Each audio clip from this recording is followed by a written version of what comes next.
करो कि अन्य विचारों से आप दूर रहे। घर की बातें घर में छोड़ो, पड़ोसी की बातें पड़ोसियों को छोड़ दो, उन्हें अर्पण कर दो और यहाँ पे भगवान के होकर के बैठो। और भगवान का होकर के जो व्यक्ति बैठता है तो कहते हैं जा पर कृपा राम की होई, तापर कृपा करे सब को। जिस पर परमात्मा की कृपा होती है। आप है जब भी कोई जीवन में समस्या आती है, कोई प्रॉब्लम आती है, आप बड़े घने संकट में फंस जाते हैं। उस समय आप इधर उधर भटकते हैं, भाई जी ये मेरी देखो ऐसी प्रॉब्लम आ गई है, थे समझाओ, थे हमारी समस्या सुन लो, सबके इधर उधर भागने लग जाते हैं। जो भी समस्या होती है, समस्या चाहे कितनी भी बड़ी क्यों ना हो, कितनी भी विशाल क्यों ना हो, कितनी भी विकट क्यों ना हो, उसका जो हल है वो आपके ही अंदर छुपा है।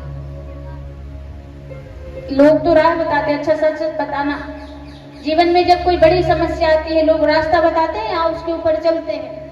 सिर्फ रास्ता बता करके आपको छोड़ देते हैं और चलना तो आपको खुद को ही पड़ता है। कोई भी समस्या हो, आपके जीवन से संबंधित, धन से संबंधित, नाते रिश्ते से संबंधित, समाज से संबंधित, नाते रिश्तेदारों से संबंधित समस्याएं ऐसी तो होती है।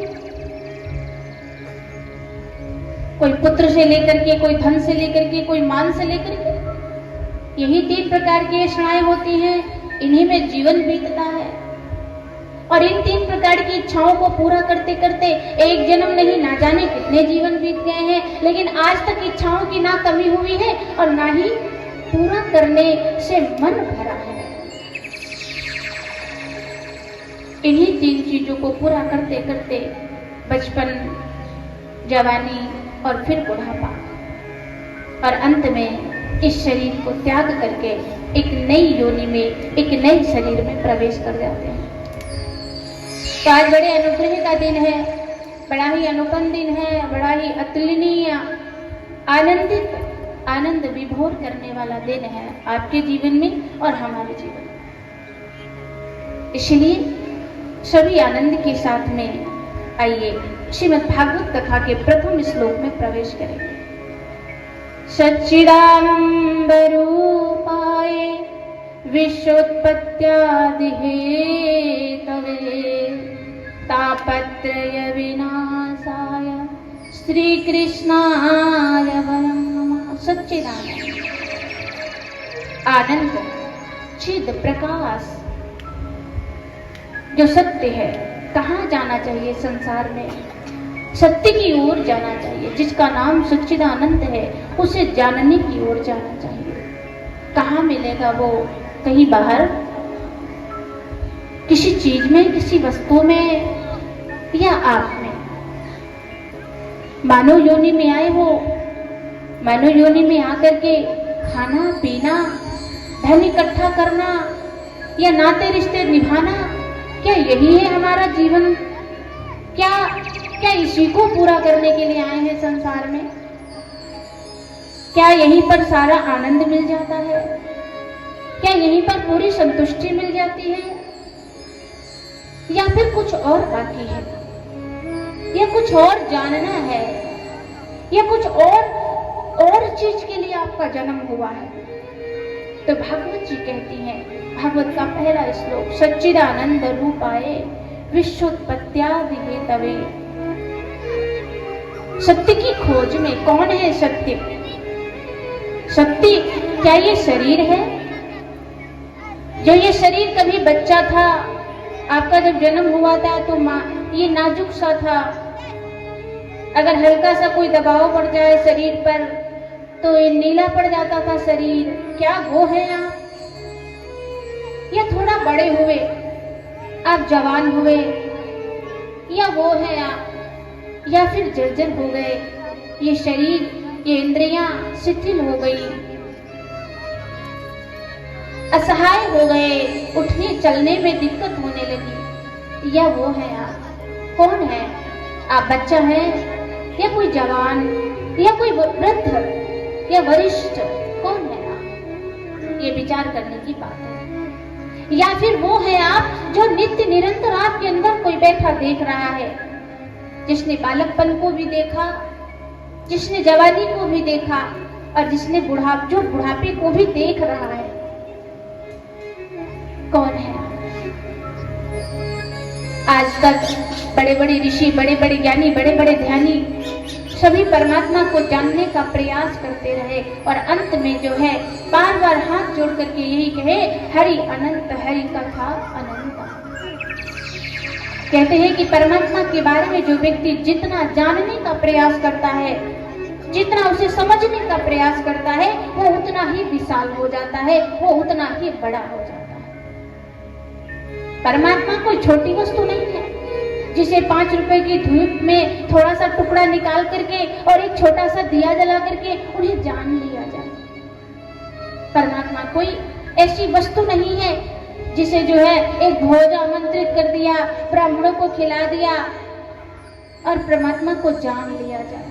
नहीं, है तो बड़ा आसान, लेकिन ये जो मन है, बहुनी में व्यतीतानि जन्मान तो चार्जुना, हजारों बार, लाखों बार, करोड़ों बार इस संसार में आया हुआ है। संसार में आकर के कई बार मानव जीवन भी मिला है।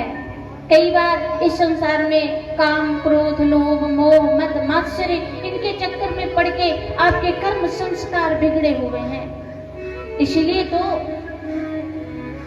आपके बच्चे आपके कोख से जन्मे, आपके वीर से, पति पत्नी के वीर से, दोनों के कोख से, माँ की कोख से जन्मे, आप माता पिता का अंश, 4 बच्चे जन्मे घर में, चारों तरीके के हैं। कारण क्या है? एक ही कोख से जन्मे हैं, एक ही पिता है, एक ही माँ है, फिर स्वभाव में बदलाव कैसे?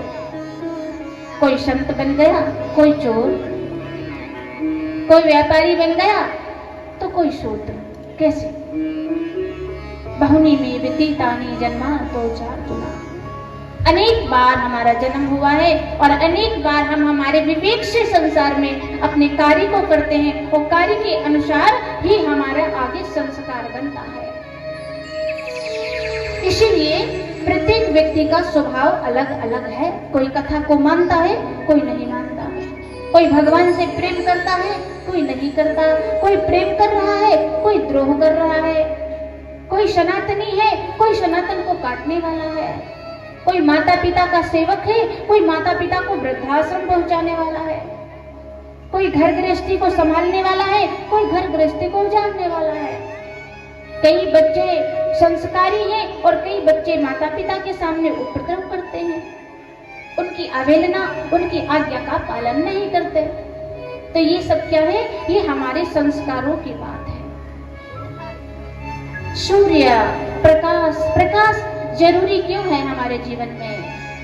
ये संसार का अंधकार मिटे, उसके लिए भगवान ने एक सूर्य का निर्माण किया, जिससे आपको नित्य निरंतर प्रकाश मिलता रहे। और हमारे जीवन का, हमारे मन का अंधियारा मिटे, उसके लिए भगवान ने संतों को भेजा, उसके लिए भगवान ने गुरु को भेजा। गुरुर ब्रह्मा गुरुर्विष्णु गुरुर्देवो महेश्वरा गुरुर साक्षात् परब्रह्मा गुरुर्देवो महेश्वरा। अंत में तस्मै श्री गुरुवे नमः। गुरुर्देवो महेश्वरा। कहाँ है शंकर? कौन से शंकर? जिस शिवलिंग पे नित्य जल चढ़ा रहे हो, कहाँ है उनका निवास? कहाँ विवेक के रूप में आपकी बुद्धि में कहाँ बैठे हैं शंकर? कितना खोजा है आपने उन्हें? कहाँ है विष्णु? कहाँ है क्षीर सागर?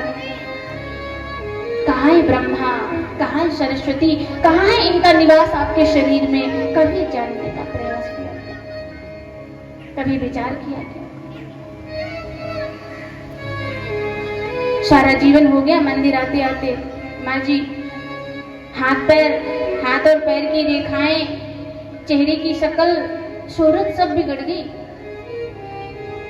और अभी तक मंदिर के अनुशासन का नियम समझ नहीं पाए हैं। अभी तक